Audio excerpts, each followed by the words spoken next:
እሺ ንገሪ።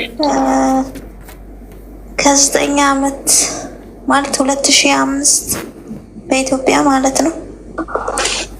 እሺ ያ የ9ኛ ክፍል ተማሪ ነበርኩ ነው በሰዓቱ ከሆነ ሰው ፍቅር ያዘኝ ማለት ነው። እሺ ከዛ ከ2005 እስከ 2008 ቆየን በፍቅር። በምን ተዋወቃችሁ? የተዋወቅነው ቤንሻንጉል ጉሙዝ ክልል ነው። እሱ በስራ አጋጣሚ ወደዛ መጥቶ ነው። እኔም የዛ ተወላጅ አይደለሁም። ቤተሰብ እዛ ስለሚኖር ወደዛ ሄጄ እሺ ከዛ ወደ አዲስ አበባ ተመለስኩ። ነው በጤና ችግር ምክንያት እዛ ሙቀት ስለነበረ መቋቋም አልቻልኩም። ከዛ እሱም ስራ እንትን አድርጎ ሙቭ አድርጎ ወደ አዲስ አበባ ተመለሰ ማለት ነው። አንድ ላይ መኖር ጀመርነ። አንድ ላይ እየኖርን እያለ ማለት ሳትጋቡ ቤተሰብ ሽማግሌ ልካለው በሚል የኔ ቤተሰቦች ትንሽ ራቅ ያለ ቦታ ስለሆኑ ያው እንትን አላለም። አዎ አልተገባንም፣ ሰማንያ የለንም። ለባልና ሚስት ግን አብረን እየኖርን ነበር።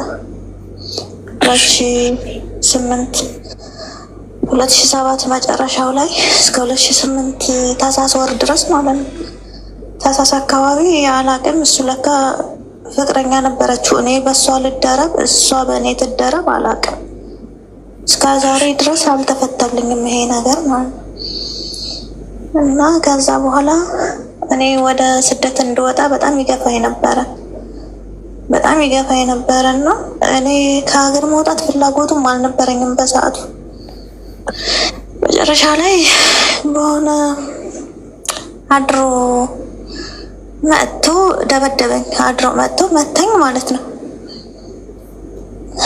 ከዛ እኔም ትቼ ወደ ቤተሰቦቼ የተመለስኩ። ክፍለ ሀገር ተደባደብን። ክፍለ ሀገር ወደ ቤተሰቦቼ የተመለስኩ ወደ ወላጆቼ። ከዛ እንደገና ደግሞ እዛም ሁኔታዎች አልተመቻቹልኝም። ተመልሼ ወደ አዲስ አበባ መጣሁ።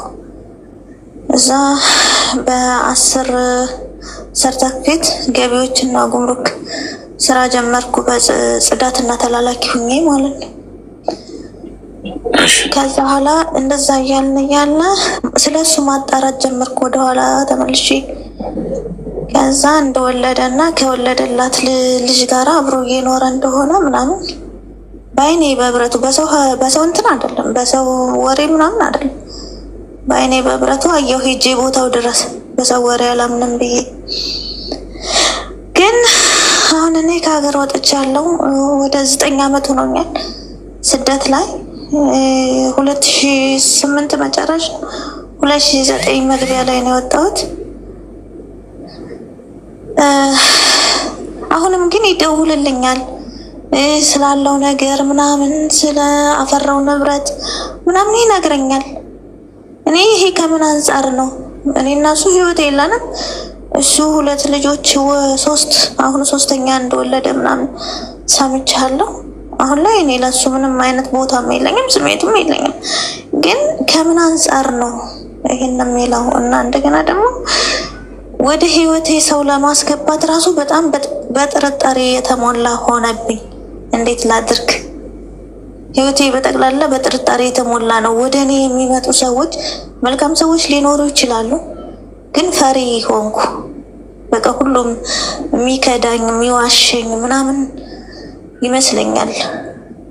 እና ከዚህ አንጻር እኔ ምን ላድርግ? አሌክስ ሀሳብ ካለ ስጠኝ። ለምንድን ነው ሳትጋቡ አብረሽው ለመኖር የወሰንሽው? በጣም እኔ ወደው ነበረ፣ በጣም አፈቅረው ስለነበረ በሰዓቱም በዙሪያ ቤተሰቦቼም ስለሌሉ ይሄን ታይ ይሄን አትታይ የሚለኝ አልነበረም። የሚሄድበትን ቦታ አልነበረም። ማማክረውንም የውስጥ የኔ የምነግረውም ሰው የለም። ከዚህ መሀል ያልነገርኩ በጣም እጅግ ብዙ ነገሮች አሉ የዘለልኳቸው፣ አያስፈልጉም፣ ለሚዲያ የማይመጥኑም ብዬ የማስባቸው ማለት ነው። ምንድን ናቸው እነሱ? አይ ይሄን አስፈላጊ ከሆነ በሚዲያ ሳይሆን በውስጥ መስመር ላወራ እችላለሁ። እዚህ ላይ ማውራት ራሱ ድፍረቱም የለኝም። ግን ይሄ ከምን አንጻር ነው? ለምን ነው ዛሬስ በዙሪያ የሚያንዣብበው? እኔስ ለምንድን ነው ፈሪ የሆንኩት? ለምንድን ነው ወደ ህይወት የሚመጡትን ሰዎች ማስጠጋት ያቃተኝ? እድሜሽ ምን ያህል ነው? እኔ አሁን 30 ሆኛለሁ። አሁን እዛው ነው ያለሽ አንቺ? ስደት ላይ ነኝ፣ አልገባሁም። ታወራላችሁ ከሱ ጋር? ያወራኛል፣ በፍቅር ዙሪያ አይደለም፣ እንዲሁ እንደ ቤተሰብ እንዳልበደለኝ። ይቅርታ ራሱ በህይወቱ ጠይቆኝ አያውቅም ላደረገው ስህተት ሁላ፣ ግን እንዳልበደለኝ ያወራኛል፣ ሀሳብ ይሰጠኛል። እንዲህ ብታረጊ፣ እንዲህ ብታረጊ፣ እንዲህ ብታረጊ ይለኛል።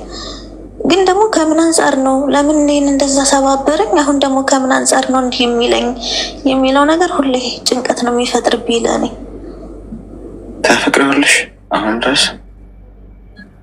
ስልህ አሁን ላይ እርግጥ የምታፈቅረውን ሰው መርሳት በጣም ከባድ ነው ለእውነቱ ከሆነ፣ ግን ደግሞ የሰው ነው፣ ከሰው ላይ ነጥቄ እኔ ማድረግ አልችልም። የልጆች አባት ነው፣ ልጆቹ ሊያሳድግ ባለበት ሰላም ይሁን። ሚውዝ አድርጊና አዳምጪ እሺ። አንደኛ ወንድ ልጅ ቤተሰባችሁ ጋር ሴቶች አዳምጡ፣ ቤተሰባችሁ ጋር ሽማግሌ ሳይልክ በስርዓቱ በአግባቡ በወግ ማረጉ ሳይልክ ቤቱ እንዳትገቡ እንዳትኖሩ። ማንም ይሁን ማንም ትናገያለሽ። የለመደውን ያደርገው። አንቺ ቤቱ ሰተት ብለሽ ሄድሽ አፈቀሩት በሚል የጦስ ዶሮ ሌላዋንም እንደዚሁ አጃጅሎ ካስረገዘ በኋላ አብሯት መኖር ጀመረ። የለመደውን ያደርገው። ከሰውየው ቋሚ ትዳር መያዝ አይደለም ህልሙ፣ ሀሳቡ። አፈቀርኩሽ ይላል፣ በጋራ አብረን እንኖር ይላል። አብሮ ሲኖር ይኖርና እንደ ማስቃኝ እኮ ይተፋሻል። ፋይናል ሴት መቀየር ነው ማለት ነው ፕላኑ እንጂ አላማ ኖሮ ትዳር መስርቶ ቁም ነገር ያለው። ምክንያቱም ይያዛላ ጉሮሮ። አንቺ ህጋዊ ሚስት ሆነሽ በላይሽ ላይ ቢደርብ መንግስት ይጠይቀዋል፣ ቤተሰብ ይጠይቀዋል። እንደፈለገ መፈናፈን አይችልም። እሱም ወንዱ አንዳንድ ወንዶች ስለማይፈልጉት ነይ ችግር የለውም እያየን እንጨምራለን በሚል ሰበብ አብሮሽ ይኖራል። ከዛ ሲበቃሽ ቀንጥሮ ይጥልሻል። የት ማንን ጠይቂያለሽ? ቤተሰብ አማክረሻችሁ አይደለም የገባሽው? ምን ቤት ነን ብለው ሊጠይቁ ይመጣሉ። ህግ አያውቅሽም። መሰረት ያለው ትዳር የለሽም። በቃ ጨረቃ ላይ አጨብጭበሽ ትቀሪያለሽ። ጊዜሽን፣ ሞራልሽን፣ እድሜሽን በልቶት ማለት ነው። እና ትዳር ህጋዊ ትዳር ሳይኖር አብራችሁ አትኖሩ። እመኑ። ፍቅር እንትን ነው፣ ዋናው ፍቅር ነው። ዋናው ፍቅር አይደለም። የወደን በረከት አድርጊ ነገራችሁ። ዋናው ፍቅር አይደለም። የሰው ልጅ ህግ ያስፈልገዋል። የሰው ልጆች አስቸጋሪዎች ነን። ህግ እንኳን ማክበር አንችልም። ገብቷችኋል? ህግ ኖሮ እንኳን ህጉን በአግባቡ ማድረግ አንችልም። ሰዎች ማክበር አንችልም። ስለዚህ እወድሻለሁ ምናምን በሚል ጦስ ክንፍ ያለ ፍቅር ውስጥ ገብታችሁ ያላችሁ ሴቶች አሁን አብሮ ስለመኖር ስታስቡ ትክክለኛ አግባቡን ተከትሎ መሆን አለበት። ቤተሰብ እንኳን አልፈቀድንም ቢሉ እንዳትገቡ እዛ ቤት። እስኪ ፈቅዱ፣ ታገሱ፣ ተነጋገሩ፣ ቁጭ ብላችሁ አውሩ እንጂ ቤተሰብ አልፈቀደም የማፈቅረው ሰው አለ እሱ ከምን በላይ ይወደኛል። ነገ የሚበጁሽ ቤተሰቦችሽ ናቸው። ይህ አሁን የተዋወቅሽው ጎረምሳ አይደለም። ረግጦ ያባረሻል። እሱ የሚቀበሉሽ እነሱ ናቸው። ሰው ቤተሰቦችሽን አልፎ ነው አንቺ ማግኘት ያለበት ወንዱ። ክብርሽም ያ ነው።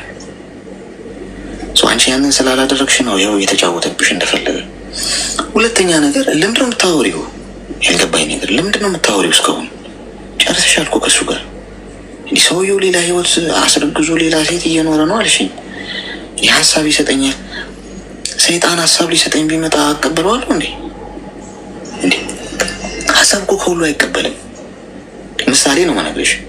እሱ አሁን በዳይሽ ነው፣ ጎጂሽ ነው፣ ክዶሽ ነው ሄደው ዋሽቶሻል። እንዴ ከእሱ ሀሳብ እንዴት ትቀበያለሽ? ሰው እንዴት ከሌባ ሀሳብ ይቀበላል? ሊሰጥሽ የሚችለው እኮ ስለ መስረቅ እኮ ካልሆነ በስተቀር ሌላ ምን ሀሳብ ሊሰጥሽ ይችላል? መጠጥ ቤት ምናምን ሄደሽ መጽሐፍ ቅዱስ ትምህርት አስተምሩኝ ትያለሽ እንዴ? ዳንስ ቤት ክለብ ሄደሽ እንደዛ እንደማለት እኮ። ሰውየው ለአንቺ ሀሳብ ሊሰጥሽ የሚያስፈልገው ሰው አይደል። ስለዚህ አሁን ከሱ ራቂ በቃ። አይሆንሽም ብዬ ሰው እንደማይሆንሽ መጨረሻውን ካወቅሽው ከዚህ በኋላ ከሱ ጋር አትነጋገሪ፣ አትደራደሪ፣ ሀሳቡም አትቀበይ፣ ስልክሽን ቀይሪ፣ አዲስ ገጽ ግለጭ። ስንት እንዳለ አለማችን ላይ ስርዓት ያለው የአለመገጣጠም ጉዳይ ነው። ታገሽና ትክክለኛው ሰው እስኪመጣ ድረስ በትዕግስት መጓዝ ነው። ተግባባል? ማዳም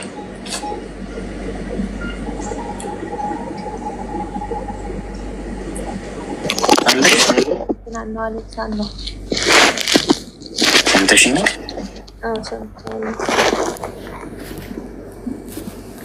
ሄሎ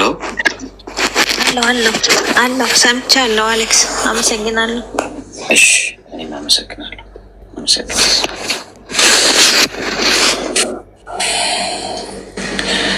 ጋይስ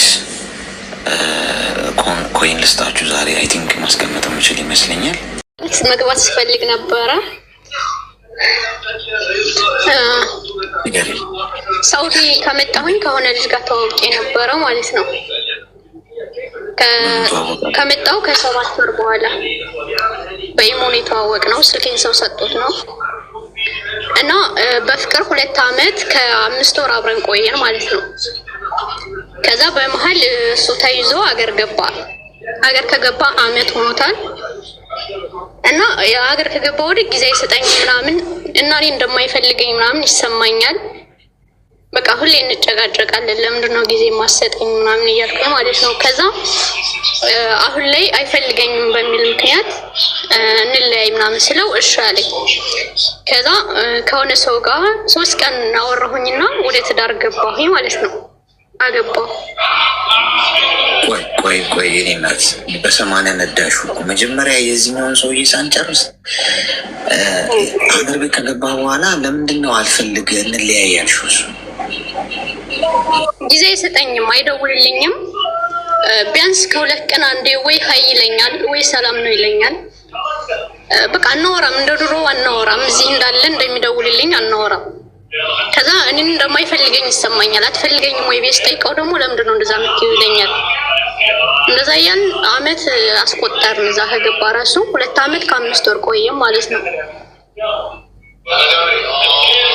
ከዛ እንለያይ በቃ ከሆነ በኋላ እናንተ ነገር እዚህ ጋር ማቆም አለበት ስለው እና ያስመሰልክብኝ ነው፣ ለምን እውነታውን አትነግረኝም? እንደማትፈልገኝ ለምን አትነግረኝም ስለው እሺ ካስመሰልኩብሽ እሺ በቃ መልካም ህይወት አለኝና ያኔ ተለያየን ማለት ነው። ከዛ በቃ ይፈልገኝም ብዬ እኔም በራሴ ተጸጽቼ ያኔ በጣም ንደት ላይ ነበርኩኝና ከዛ ከሆነ ልጅ ጋር 3 ቀን አወራንና ከሱ ጋር በአንድ ሀገር ነው፣ ሀገራችን አንድ ነው፣ እንተዋወቃለን በፊትም። ከዛ ወደ ትዳር ገባሁ።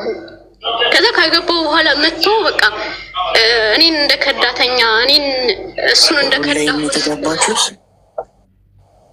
ኦንላይን ማለት ነው። ቤተሰቦቹ ከቤተሰቦቹ ዘንድ ሄደው ቆይ 3 ቀን ምን አውርታችሁን የተጋባችሁት? በቃ እኔ አላውቅም። እኔ ንዴት ላይ ነበርኩ በሰዓቱ። ልጁ በጣም አናዶ ነበረ። ይሄን ያክል አመት እሱን ስጠብቀው እና እሱን ሳምነው ኖሬ እንዴት በትንሽ ነገር እንለያይ ስለው ይስማማል በሚለው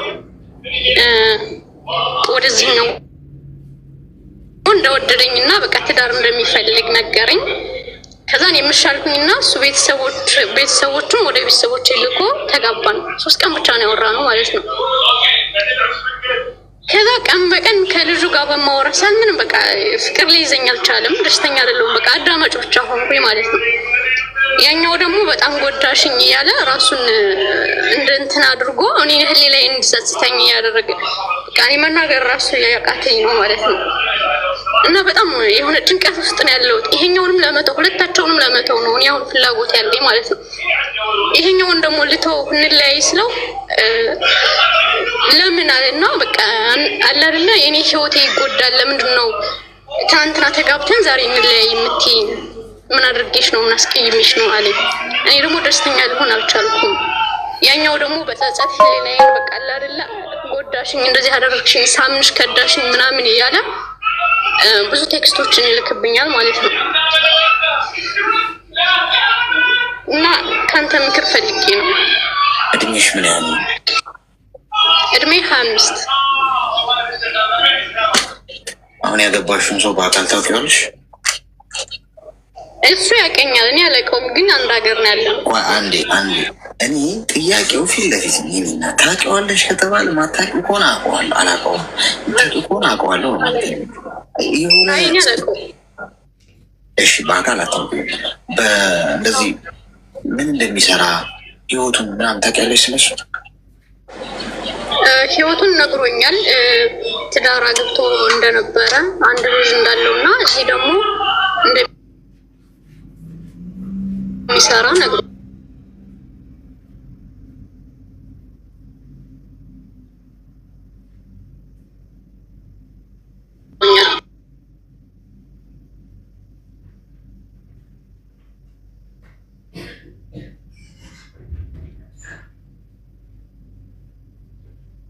ምንም እረፍት ላገኝ አልቻልኩም። በዚህ የከዳሁት ሰው ህይወቱን ያበላሸሁት ሰው አለ እያልኩ ጸጸታለሁ። በዚህ ደግሞ እሱም ብተወው እሱም ይጎዳል እያልኩ በቃ እኔ ራሴን መቆጣጠር ሁሉ ያቃተኝ በቃ የሆነ እየተጎዳሁ ነው ያለሁት እና ከአንተ የሆነ ምክር እፈልጋለሁ። መተውም እፈልጋለሁ። ይሄን ህይወት መቀጠልም አልፈልግም። ደስተኛም አይደለሁም። ግን ደግሞ ተወኝ ስለው ለምን የሚል ጥያቄ አመጣብኝ። እሺ ሚዩት አድርጊ እስኪ። ትንሽ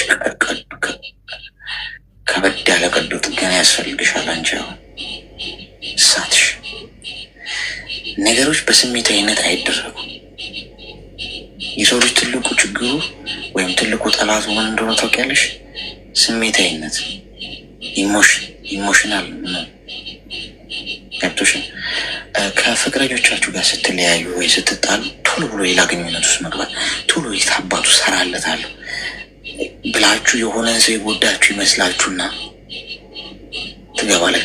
ይሄ ማለት ምን ማለት እንደሆነ ታውቃላችሁ? የሆነ ሰው አስቀይሞ የታባቱ ሰራለታለሁ ብዬ ራሴ ላይ ጋዛር ከፍክፌ አቃጥለዋለሁ። የታባቱ ብዬ ራሴ ላይ ክብሪት መለኮስ ማለት ነው። ማንም የሚቃጠለው እኔ የምቃጠለው እንጂ ያ ሰው ይቃጠል። የራሴን ህይወት ነው ማበላሽ። አሁን አንቺ የራስሽን ህይወት ነው ያበላሽ። ያ ወንድ ሲጀመር ሁለቱም አይሆኑሽ። እውነቱን ስንነጋገር በሶስት ከሆነ ወሬ እንጋባ ብትለኝ አንዲት ሴት መጣ ጤነኝነቷን እጠራጠራለሁ እንጂ ብዬ እንደ በግ እነዳለሁ እንዴ? ችግር ከሌለብኝ በስተቀር ከመጣሽ ማርያም ታምጣሽ፣ ምን ችግር አለው? ዋናው ልብላ እንጂ ካላልኩ በስተቀር ትመቸኛለህ፣ ምን ታስባለህ? ብንጋባ እሺ እንጋባ ተባብለን ነገ ከነበር ሽማግሌ ተልኮ መጋባት እንደማለት ነው። በዚህ መጠን ሰው ህይወቱን ዝም ብሎ አቃቃ ጨዋታ አይሰጥሽም። ሁለቱም ቆዳ ገፋፊዎች ናቸው። በሶስት ቀን እንጋባ ብለሽ ያገባሽ ወንድ ሰው ሀገር እንደሆንሽ ያውቃል። ልብላ እንጂ ምን ችግር አለው? እኔ የምንጨነቀኝ ተፍተፍ ብዬ ውርስም ካለ ልጅቷ የሰራችውን ነገር ካለ አድርጌ ሄዳለሁ ነው። ድራማ ነው። ያም ከሌላ ሴት ጋር ግንኙነት ስለጀመረ ነው ችላ ጣል ያደረግሽ። ብትሄጂም ግድ የለኝም አይነት ነገር። አንዳንድ ሰው ሂጂ አይልሽም፣ እንድትሄጂ ያደረግሻል። ወይ እንድትበራ ያደረግሽም፣ ወይ ደግሞ እንድታርፊም አያደረግሽም። ትቼሻለሁ ወይም ፍቅር ግንኙነት አልፈልገውም አይልሽም ወንድ ልጅ። አንዳንድ ወንድ እኔ ምን አደረኩሽ ሰላም ነኝ እኮ ይልሻል። ለምንድን ነው ማትደውልልኝ? ወይ እንደ ድሮ ያልሆንኩ ምናምን እኮ ምንም አልሆንኩም ይልሻል። ከዛ ደግሞ ተግባሩ ግን ያንን አያሳይም። ከሄደ ቆይቷል። ያስበሆነ ሌላ ግንኙነት ውስጥ አንቺ በልጅነት ድፍረት ያደረግሽው ነገር ቤተሰብ ልብ ይሰብራል። ሆነ አየሽ፣ አንቺ ማታፈቅሪው ሰው ጋር ነው ያገባሽው። ሰውየውንም አታውቂውም በቅጡ። ስለ ስራው አታውቂም፣ ስለ ህይወቱ አታውቂም። ምን ያሳለፍ፣ የት ይዋል፣ የት ይስራ በአይንሽ አላየሽም። በሩቁ ባህል ብለሽ አገባሽው ሽማግሌ ተልኮ። በዚህ መሀል ቤተሰብ ነው የሚጎዳው። ለምን እናንተ ስትተዋላችሁ አሁን ትፈችዋለሽ። አልፈልግም ኦልሬዲ እኮ ፈተሽዋል እኮ ምን አበሹ አይደለሽም አትጁ በመሰረቱ ግን ቤተሰብ ግን በቃ ልጅ ያገብታለሽ ብለው አየሽ ቦታ ሰጥተው ዳር ናት ብለው ልባቸው ርፍ ብሏል። ይህ ትክክል አይደለም የምታደርጉት ነገር። ነገ ቤተሰብ ልብ ይሰማል። ነገ አገባለሁ ብለሽ ከዚህ በኋላ ይዘሽ ብትይጂ ድሮ እንደዛ አድርገሽናል እዛው በጸበለሽ ነው የሚሉሽ። ሰው ጥንቃቄ ይፈልጋል። እየፈረድኩብሽ ሳይሆን ሀሳብ ነው እየሰጠሁሽ ያለው። ስለዚህ አሁን የሆነው ሆኗል። መቼም የፈሰሰው አይታፈስም። ቀስ በቀስ ነው ችግሩን መፍታት ያለብሽ። ቀስ በቀስ ስቴፕ ባይ ስቴፕ አዳልጦሽ በወደቅሽበት መንገድ ቀስ ብለሽ ነው የምትነሺው። አንደኛ የምታረጊው ነገር ምን እንደሆነ ታውቂያለሽ? መጀመሪያ ይሄ ዝም ብሎ እንደ ጠላቢስ ካገባሽ በኋላ ዝም ብሎ ዙሪያሽን የሚያንዣብበውን ሰውዬ ቆርጠሽ ታይ። ከእሱ ጋር ያለሽን ነገር ከማቆም ይጀምራል። እየመጣ ያወራኛል፣ አያስፈልግም። አድራሻሽን ቀይሪ፣ ስልክሽን ቀይሪ፣ ምን እያረግሽ እንደሆነ አትታወቂ፣ የት እንዳለሽ አይወቅ። ቁጥርሽን ቀይረሽ ደብዛሽን አጥፊ፣ እንዳታገኙ እሱን ጭራሽ። አፍቅሮሽም አይደለም የመጣው። አንዳንዴ ሰው እየጣለውን ሌላ ሰው ሲያነሳው አይወድም። ተቀማው አይነት ነገር ነው። ገብቶሽ ሊያፈቅረሽ ወይ አብሮሽ ሊሆን አይደለም የመጣው። አሁን ተፋተሽ ከእሱ ጋር ብትሆኚ እንደዚሁ ነው ባህሪው የሚቀጥል። እሱን ታባሪያለሽ። መጀመሪያ አንድ ነገር አስተካከልሽ ማለት ነው፣ ዲስተርብ የሚያደርግሽ። ከዛ ቀጥሎ ምንድነው የምታደርጊው? አሁን ይሄ ሰው ባልሽ የሆነው በወረቀት ነው እንጂ በልብ አይደለም። አታፈቅሪም።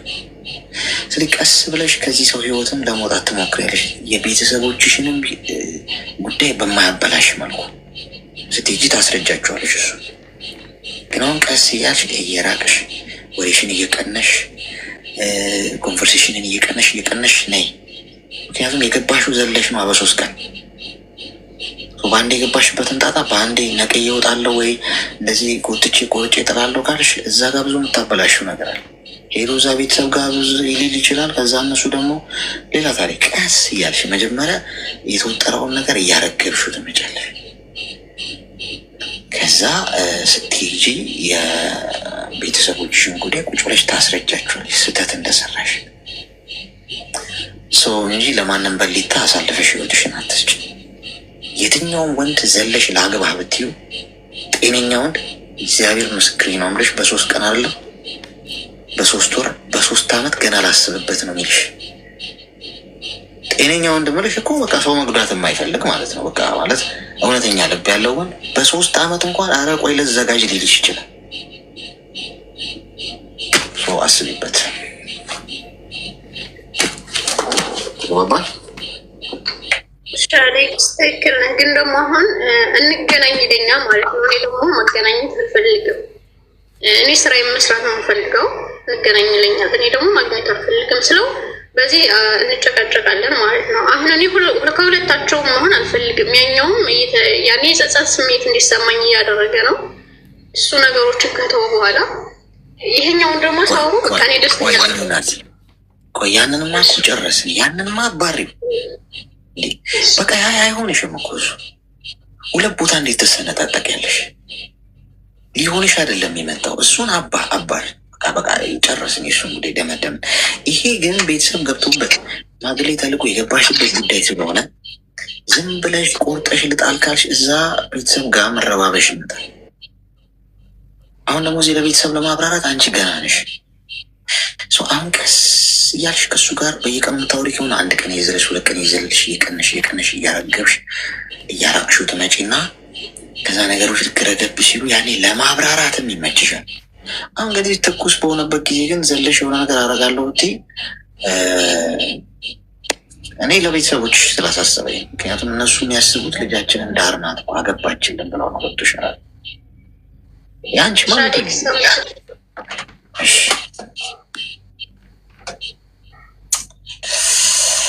እኔ ግን በ3 ቀንም ማገባሽ የለሽም። እዚህ ውስጥ ነገሮች አለም ፍጻሜ እየደረሰ ነው መሰለኝ። ሰው እያፈጣጠነው ነው ጓድ። ቀጥሎ በ3 ሰዓት ይሆናል። በ3 ወር በ3 ዓመት የነበረው በ3 ወር ሆነ። በ3 ወር የነበረው በ3 ሳምንት፣ ከዛ አሁን በ3 ቀን ሆኗል። እንደውም ሪከርዱን ብንሰብረው ምን ይለናል? በ3 ሰዓት ከዚህ እንደወጣው በቃ አንዷን መርጬ ጀነጀንና ጓድ በ3 ሰዓት ውስጥ አጠናቀን በ5ኛው ሰዓት ሽማግሌ ይላካል። ሪከርዱን እኔ ነው የሚይዘው። አንድ ሰው ይቀድመኛል። ነገ በ1 ሰዓት ያደረገው ሰው እስኪገኝ ድረስ የሆነ ነገር ላማክረ ነበር። እሺ ነገር ፍቅረኛ ነበረኝ። ከተዋወቅን ገና 1 ዓመታችን። የት ተዋወቃችሁ? እንዴት ተዋወቃችሁ? የተዋወቅነው ዱባይ ነው። ዱባይ የት? እንዴት? በምን አጋጣሚ? ታክሲ ላይ ነበር የተዋወቅነው። ድምፅሽ ራቀ። አይሰማም እንዴ? ኔትወርክ ነው። የት ነው የተዋወቅነው? ታክሲ ላይ ነበር የተዋወቅነው። ታክሲ ያኔ ከስራ ለቀ ሲሄድ ታክሲ ላይ ነበር የተዋወቅነው። ታክሲ ተሳፍረሽ? ያው ምን በሚል ጦስ ነው የተጀናጀናችሁት? መጀመሪያ ቀን በቃ እንደ ተገናኘን ያኔ አወራን። ዝም ብለን እያወራን ነበር። በቃ ተግባባን። ከዛ ከስተመር ነሽ እኮ አንቺ እና ከስተመር እንዴት ነው የጠበሰሽ ማለት ነው? ወደ መጥበሱ ደረጃ የደረሳችሁት? በቃ ዝም ብለን ኖርማል እያወራን ከዛ በቃ ተቀራረብን። ከዛ ወደ ፍቅር ገባን። እሺ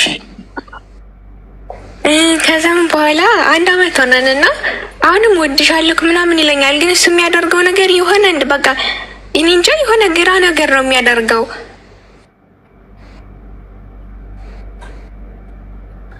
ምን ማለት ነው? ግራ ነገር ነው የሚያደርገው ማለት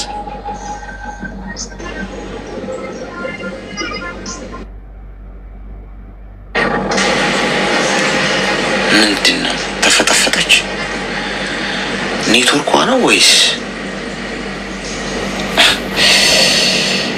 በታክሲ ላይ ሆነ? ደግሞ አሁን ወረርሽኝ የሚስፋፋው ከስተመር ይጠበሳል እንዴ? ጓዶች ድጋሚ ላኪ ወይ ካለሽ ኔትወርኳ ከሆነ እሺ፣ ወይ ከመጣች ድጋሚ በኋላ እናስገባታለን። ምንም አልገባንማ፣ ጉዳዩን አልጨረሰችልንም። ምንድን ነው ግራ ነው የሚያደርገው ማለት? ስለዚህ ስለማናውቀው ነገር ያው ብዙ እናቆየው አየር ላይ ከመጣሽ ድጋሚ እናስገባታለን።